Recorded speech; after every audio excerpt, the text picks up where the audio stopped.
Disney's 101 Dalmatians, A Little Golden Book.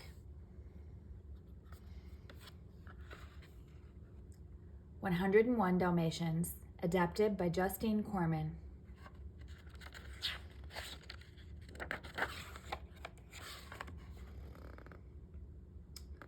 Pongo, Perdita, and their 15 puppies lived in a cozy little house in London. Their humans lived there too. Roger, who was tall and thin and played the piano, and Anita, who laughed a lot. They all got along splendidly and were very happy. Then one day the doorbell rang, and in came Cruella de Vil, Anita's old friend from school.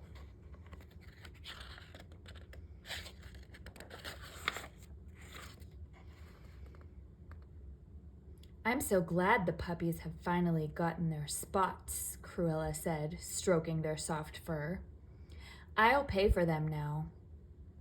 "Pay for the puppies?" gasped Anita. "Oh, Cruella, we couldn't part with them." "Don't be silly, Anita," said Cruella. "You can't possibly keep 15 puppies." "We are not selling them," said Roger, "and that's final."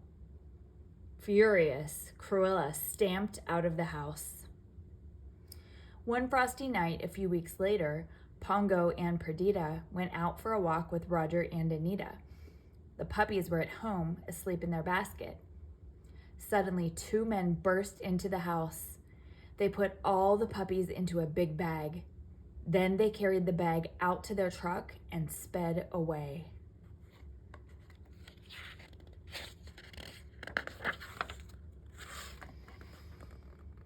After being in the truck for what seemed like hours, the 15 puppies found themselves in a room filled with many other Dalmatian puppies.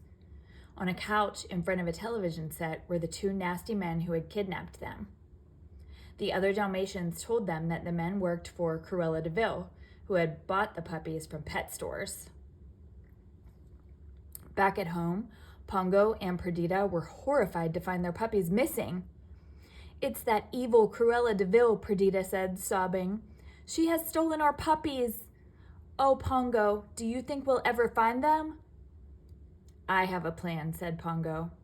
"Let's try the twilight bark." The twilight bark was a system of long and short barks used by dogs to pass along news.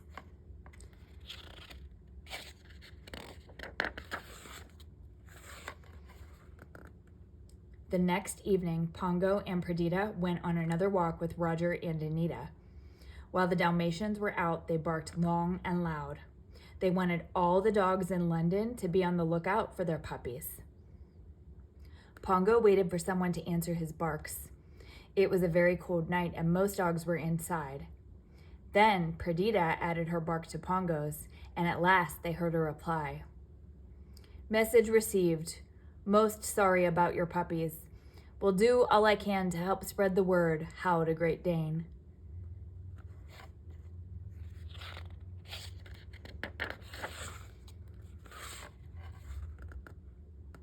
That night, the twilight bark even reached a quiet farm where an old sheepdog known as the Colonel lay sleeping. "Alert! Alert!" shouted Sergeant Tibbs, a cat who lived on the farm. "Vital message coming in from London."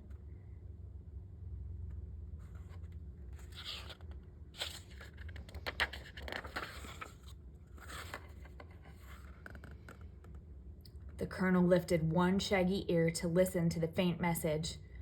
15 puppies have been stolen," he cried. "I heard puppies barking at the old de Vil mansion," said Tibbs. "You don't suppose..." The Colonel barked a message back to London. Then he told Tibbs, "We should investigate right away." They headed straight for the gloomy de Vil mansion. Tibbs held on tight to the Colonel's back as he rushed through the snow.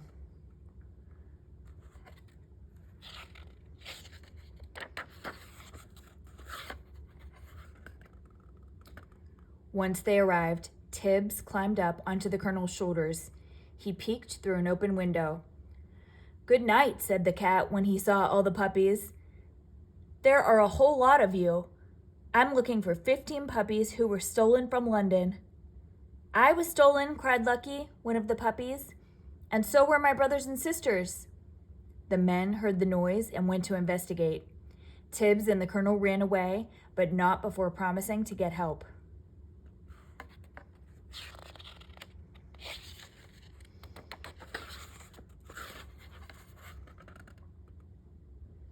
The next morning, Cruella de Vil arrived in her car. "It's got to be done today," she cried. "But you couldn't get a dozen coats out of the whole caboodle," protested one of her men, pointing to the puppies. "Then I'll have to settle for half a dozen," said Cruella. "Just do it." She dashed out, then roared off in her car. Sergeant Tibbs and the colonel had returned just in time to hear Cruella give the order. "You kids had better get out of here before they make coats out of you," Tibbs whispered. Then he shoved one of the puppies toward a hole in the wall. "It's too small," protested the pup. "Squeeze," ordered Tibbs, and the puppy got through. One by one, the other puppies followed.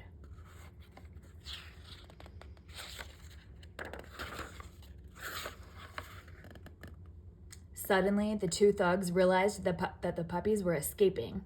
The chase was on. Tibbs and the puppies scooted through the dark halls of the mansion. Soon they found themselves trapped at a dead end. The thugs raised their clubs to strike. At that moment, Pongo and Perdita crashed through the window with a blast of glass and freezing air. The angry Dalmatian parents fought off the astonished men as all of the puppies scampered to safety.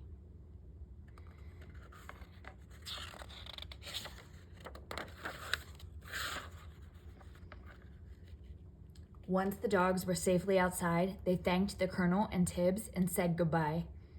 Then they hurried toward London. Pongo and Perdita led the way, their 15 puppies and all the other Dalmatian pups right behind them. When they reached a frozen stream, they carefully crossed the slippery surface so they wouldn't leave paw prints. Then they resumed the race home. All along the route, the Dalmatians were helped by other dogs. A black Labrador retriever arranged for them to ride to London in a moving van. The Dalmatians waited in a shed while the van was being fixed. Suddenly, Cruella's big car pulled up outside.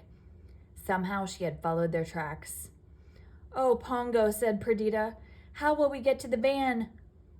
Pongo noticed lots of ashes in the fireplace. If they all rolled in the soot, they would look just like the black Labradors.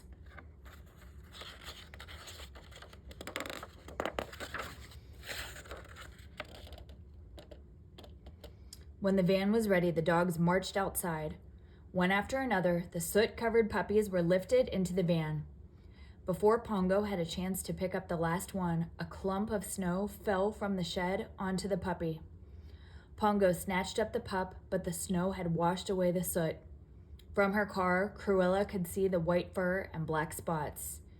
"They're escaping!" she shouted as the van moved away. Faster and faster went the van, but Cruella's car drew closer and closer. She was screaming in anger. Then she began to yell in fear.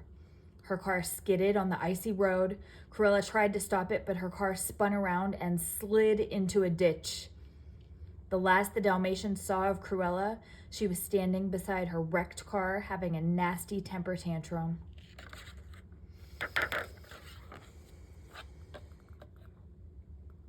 When the van reached the cozy little house in London, Roger and Anita were overjoyed. And when they counted the dogs, they discovered that they now had 101 Dalmatians.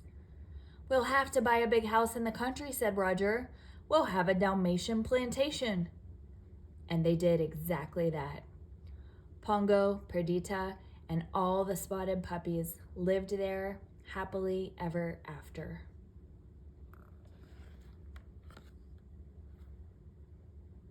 The end.